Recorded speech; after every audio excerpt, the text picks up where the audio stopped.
네, 오늘 2024년 11월 6일입니다. 새벽 기도에 마태복음 19장 16절에서 30절까지의 말씀으로 영생을 상속하리라 라는 제목으로 잠시 나눠보겠습니다.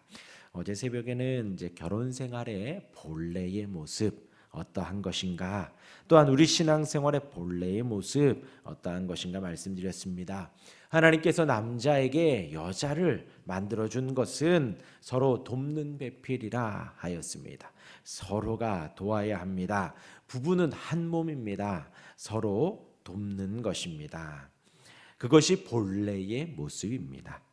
또 예수님께 아이들이 왔습니다. 이를 막는 제자들에게 예수님 그러지 말라 하셨습니다. 아이들이 예수님을 찾고 예수님께로 나오는 것처럼 이와 같이 우리의 신앙은 본래 이렇게 하나님을 찾아야 합니다. 그것이 우리의 피조물들의 본래의 모습입니다. 창조주이신 하나님을 찾고 우리의 아버지이신 하나님을 찾고 온 세상의 왕이신 하나님을 찾으며 섬기는 것이 우리 피조물들의 본래의 모습입니다. 이제 오늘 말씀 이어집니다. 그 주제가 영생입니다. 영생을 상속하는 방법에 대해서 본문의 청년이 질문을 하고 주님이 답을 주시고, 또한 제자들이 질문을 하고 예수님이 답을 하는 두 단락으로 나뉘어져 있습니다. 먼저 첫 번째 단락은 예수님을 한 청년이 찾습니다. 묻기를 무슨 선한 일을 하여야 영생을 얻으리까 합니다. 영생을 얻는데 어떻게 한다고요? 선행을 해야지 영생을 얻을 수 있으니 무엇을 해야 하는지 알려주십시오 하는 것입니다. 사실 우리 인생이 본능적으로 고민하는 것입니다. 어떤 선한 일을 해야지, 심지어 기도해야지, 말씀 봐야지 영생을 얻지, 이렇게 우리는 본능적으로 생각을 한다는 거예요. 성경은 그렇게 말하고 있지 않지만 우리가 뭔가를 막 해야, 착한 일을 해야, 지금 이 청년이 그거예요. 무슨 착한 일을 해야지 영생을 얻을 수 있습니까? 한 것입니다. 그러니까 예수님께서 직언을 하십니다. 선한 분은 오직 한 분이시니라. 생명에 들어가려면 계명들을 지키라 말씀을 하신 거예요. 이 사람이 구체적으로 묻습니다. 어떤 계명인가요? 그러자 예수님께서 18절, 19절의 말씀을 하십니다. 일부러 마지막 계명인 탐욕에 대해서는 말씀하지 않으셨습니다. 그리고는 21절에 이렇게 말씀하십니다. 예수께서 이르시되 내가 온전하고자 할진대 가서 내 소유를 팔아 가난한 자들에게 주라. 그리하면 하늘에서 보화가 내게 있으리라. 그리고 와서 나를 따르라. 두 가지를 말씀하셨지요. 하나는 내 소유를 다 팔아라. 팔고 나누어 주어라. 그리고서는 또 한 가지, 나를 따르라 말씀을 하셨습니다. 그 청년은 부자였습니다. 부유한 가운데 그것을 나누기가 싫었던 것이지요. 그러자 예수님께서 그 마음을 정확하게 아신 것입니다. 마음을 찌르신 것이지요. 소유를 팔아 가난한 자들에게 주면 하늘에서 보화가 있을 것이다. 그리고 만약에 그렇게 되면 주님을 따르고 싶은 마음이 불일 듯 일게 되어지는 거예요. 너무나도 중요한 말씀입니다. 우리가 살면서 우리 마음의 중심에 꼭 하나씩 있습니다. 이 청년은 물질이었던 거예요. 그리고 우리가 주님을 찾을 때에는 그 중심에 있는 것을 내려놓고 갑니다. 주님이 우리에게 그 내가 소중히 여기는 것보다 주님이 더 소중하기 때문에, 내가 너무나 사랑하는 것보다 우리 주님이 날 사랑하시는 것이 더 크기 때문에 그것을 깨닫는 순간 내 중심의 것을 내려놓게 되고 주님을 따르게 되는 거예요. 근데 이 사람은 물질이었던 것입니다. 그 물질이 너무나도 중요하지요. 그리고 이 말씀과 대비해서 초대교회의 일이 일어납니다. 성령 충만해지고 마가다락방에 성령의 불이 임하고요. 모두가 다 성령의 충만함을 받고 베드로가 설교를 하고요. 3,000명이나 모여서 세례를 받고 성도의 수가 늘어납니다. 그리고선 그들이 한 일이 무엇이냐? 초대교회의 한 일, 사도의 가르침을 받고 모이기에 힘쓰며 서로 떡을 떼고 마음을 같이하여 기도하였다 했습니다. 초대교회 성도들이 모여서 뭐 했나? 기도했다. 그리고 그 기도의 내용은 이후에 계속해서 나와요. 부유하게 해달라고, 건강하게 해달라고, 우리 교회가 막 부흥하게 해달라고 그렇게 기도하는 것이 아니에요. 그들은 하나님의 나라를 구하고 하나님의 의를 구하고 사도가 잡혀갔는데도 불구하고 잡혔다가 풀렸는데도 불구하고 관원들이 더 이상 핍박하지 않게 해달라고 기도한 것이 아니라 그들은 그럼에도 담대히 복음을 전하게 해달라고 기도했습니다. 그러면서 그들이 했던 일이 무엇이냐? 모였던 성도들의 필요를 따라 나누어 주었습니다. 필요를 따라 자신의 재산을 팔아 나누어 주었다라는 거예요. 필요를 따라 자기의 있는 것을 내려놓고 이 사람을 채워주었다라는 거예요. 그리고서는 초대교회에 무엇이라 하냐? 세상 사람들의 칭송을 받았다. 사람들의 칭찬을 받았다. 왜요? 교회 안에 있는데 부족함 있는 사람이 없는 거예요. 그러니까 재산을 팔아 교회에다가 헌금했다, 헌납했다 그것이 아니라 서로 돌아보며 사랑하는 가운데 이 사람의 필요를 채워주었다라는 거죠. 내가 2개 있으니까 하나를 나눈 것이 아니라 이 사람이 이게 필요하구나. 나에게는 없어도 사서 주는 거예요. 내 재산을 팔아 채워주는 거예요. 그게 얼마나 이 사람을 생각하고 그 사람을 위해서 기도하고 그 사람이 힘들지 않도록 어렵지 않도록 돕는 마음이 얼마나 충만했는가라는 거예요. 초대교회의 모습이었습니다. 그리고 이 청년의 모습은 어떠한가요? 너의 있는 소유를 팔아 가난한 자들에게 나눠주라. 그리고 나를 따르라 했는데 지금 이 사람은 어떻게 했나요? 근심하여 돌아갔습니다. 어느 포인트인지는 나오지 않지요.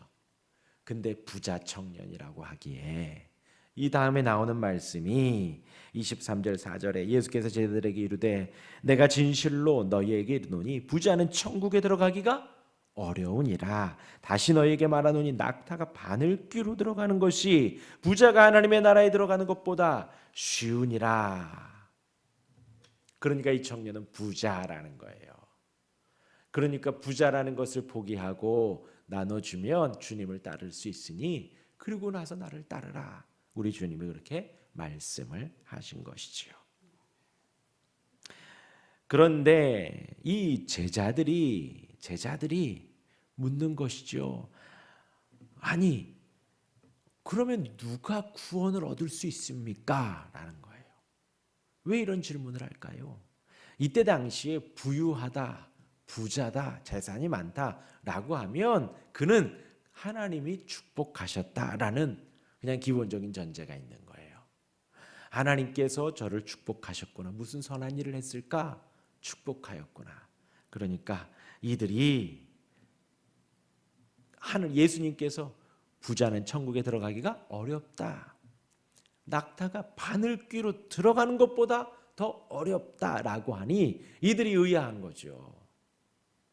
부자라고 하면 저 사람은 경건하고 하나님을 잘 섬겼기 때문에 혹은 그의 부모가 잘 섬겼기 때문에 하나님이 저렇게 복 주셨구나라고 했는데 예수님은 부자가 천국에 들어가기 어렵다라고 하니 지금 이들이 묻는 거죠. 몹시 놀라 이르되 제자들이 누가 구원을 얻을 수 있습니까? 저들이 구원받은 게 아니라면 누가 구원을 얻겠습니까? 제자들이 깜짝 놀라 말을 합니다. 그러자 예수님 26절에 이렇게 말씀하십니다. 예수께서 그들을 보시며 이르시되 사람으로는 할 수 없으나 하나님으로서는 다 하실 수 있느니라. 하나님은 하실 수 있느니라. 사람은 할 수 없다는 거예요. 사람은. 자기의 중심에 가지고 있는 그것이 물질이든 건강이든 권력이든 내 마음 안에 중심에 차고 있는 자식을 키우는 것이든 무엇이든 간에 이것을 놓을 수 있는 방법, 이것을 포기하고 주님을 받아들이고 이것을 내려놓고 주님께로 나아가는 것, 사람으로서는 할 수 없지만 하나님으로서는 다 하실 수 있느니라. 그러하기에 좀 전에 말씀드린 초대교회 성도들이 그러했다라는 거예요. 성령에 충만하니 물질이 내가 가진 것이 괜찮다는 거예요. 저 사람의 필요가 보이고 이 사람의 부족함이 보이고 내가 채워주는 거예요. 그래서 우리 소요리 문답에서는요, 도둑질하지 말라 해서 거기까지 나누는 거예요. 남의 것을 뺏어오는 것까지가 아니라 잘 봐서 저 사람의 필요를 도와주는 것까지. 긍정적으로 도둑질하지 말라. 그냥 남의 것을 뺏어와. 아니 난 평소에 뺏어온 적 없어 라고 하여도 긍정적으로 어디까지 해야 되는가? 내가 알바를 하나를 더 하고 혹은 내가 조금 더 희생해서 이 사람을 도와주는 것까지. 그게 성경의 가르침인 것입니다. 내가 가진 것을 포기하고 섬길 수 있는 것 하나님으로서는 다 하실 수 있느니라. 사도 바울이 그렇잖아요. 평생의 바리새파 사람으로, 평생에 나는 선민으로 하나님의 뜻을 이루며 산다고 그것이 가슴에 중심에 가득히 있었는데 우리 예수님 나타나 왜 나를 핍박하느냐. 그 말씀 앞에 모든 것을 내려놓고 주님, 예수님 믿는 사람들을 잡으러 갔던 그 길에서 이제 그는 예수님을 쫓는 사람이 되었던 것이지요. 하나님으로서는 다 하실 수 있느니라.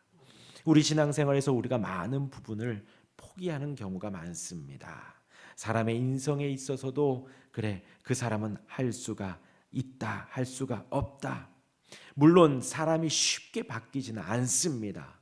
우리 인생이 그렇습니다. 내가 여태까지 살아왔던 버릇들, 살아왔던 어떤 라이프 스타일이 쉽게 바뀔 수 없습니다. 내가 내 자신을 돌아볼 때 바뀐 것이 없다고 생각할 때 사실 실망하고 절망하기가 쉽습니다. 왜요? 우리의 인생은요, 하나님께서 우리를 성화시켜 가거든요.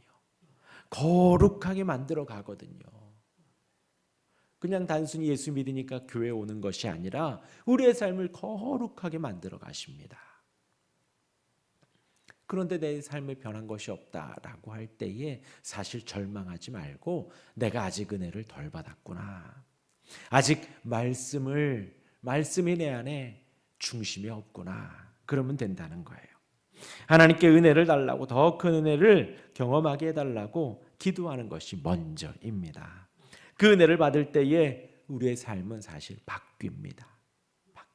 바뀌지 않는 것이 바로 그거거든요. 내 마음 중심에 내가 꼭 쥐고 있는 것이 있어서 그래요. 그것을 내려놓고요, 주님이 주시는 그 은혜를 따라 내가 바뀌고, 물질을 탐하던 자가 물질을 나누고, 혹 술과 담배 등으로 건강을 해치던 자가 이것을 내려놓고 주님으로 채우고, 주일에 늘 무슨 일이 있었던 그들이 주일을 꼭 지키는 것, 무슨 일이 있으면 스트레스 받고 친구들을 찾고 세상의 것으로 스트레스를 풀던 사람들이 이제 은혜를 받으면 무슨 일이 있을 때에 기도하고 말씀을 보며 하나님께 여쭙는 것, 삶이 바뀌어 가는 것이지요. 하나님께서 다 하실 수 있습니다. 우리의 신앙생활은 바로 그런 거예요.